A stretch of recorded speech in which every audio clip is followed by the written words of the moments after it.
The island of Sodor is surrounded by beautiful blue sea. It has fields of green and sandy yellow beaches. There are rivers, streams and lots of trees where the birds sing. There are windmills and a coal mine and docks where visitors to the island arrive.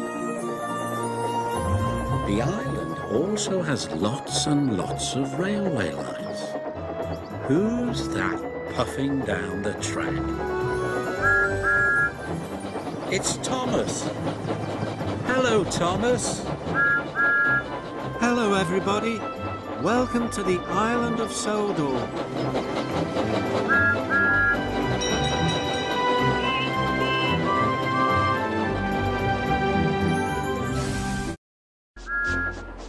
The engines were finding life difficult.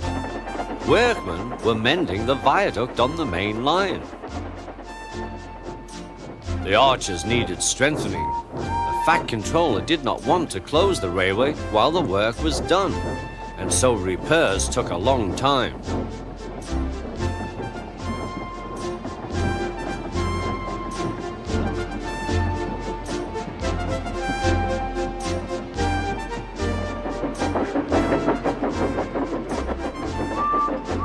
The engines had to take great care when crossing the viaduct, and the delay often made them late on their journey to the junction, where they knew Thomas would be ready to collect his passengers.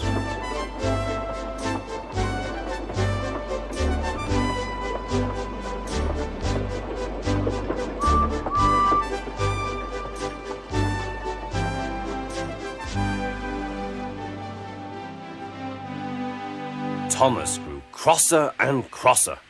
"Time's time," he grumbled.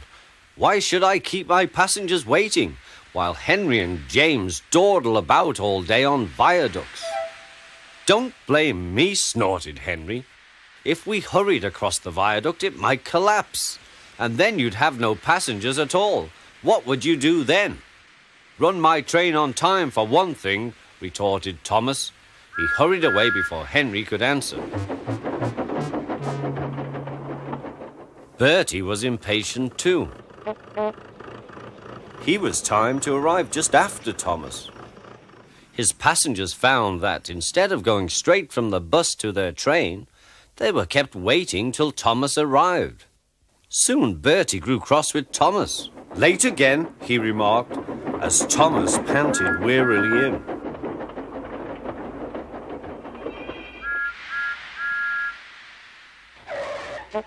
"We may be friends, but I thought you could go fast, Thomas. It's time we had another race. I reckon I could beat you now." Thomas let off steam loudly. "Rubbish," he hissed fiercely. "It's those mainline engines. They dither about on their viaduct and then blame the Fat Controller's workmen. It's just an excuse for laziness, if you ask me."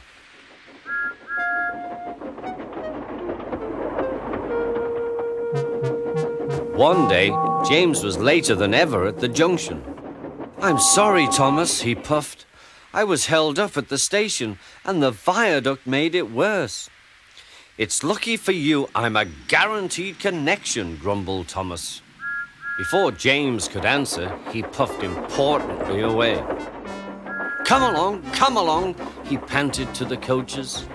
Annie and Clarabel did their best, but Thomas soon found that he couldn't save much time. Suddenly, Thomas saw Bertie ahead. His radiator was steaming. "What's the matter?" asked Thomas. "You should be at the station by now. You're late." "I feel dreadful," moaned Bertie. "All upset inside, and driver says he can't make me better." "Thank goodness you're late too. Can you take my passengers, please? They'll never get home otherwise." "Of course," agreed Thomas. He now felt sorry for Bertie and promised to get help at the next station. Thomas set off again.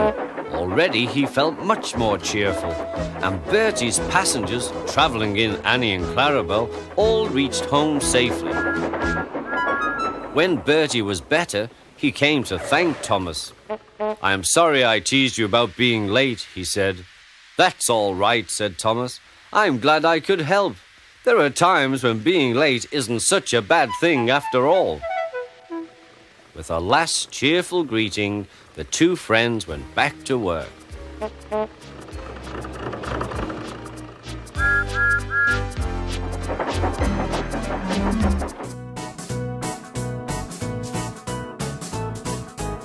They're two, they're four, they're six, they're eight, shunting trucks and hauling freight.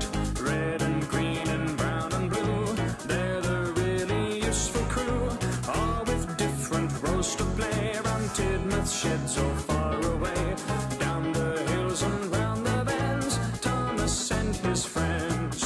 Thomas, he's the cheeky one, James is vain but lots of fun. Percy pulls the mail on time, Gordon thunders down the line.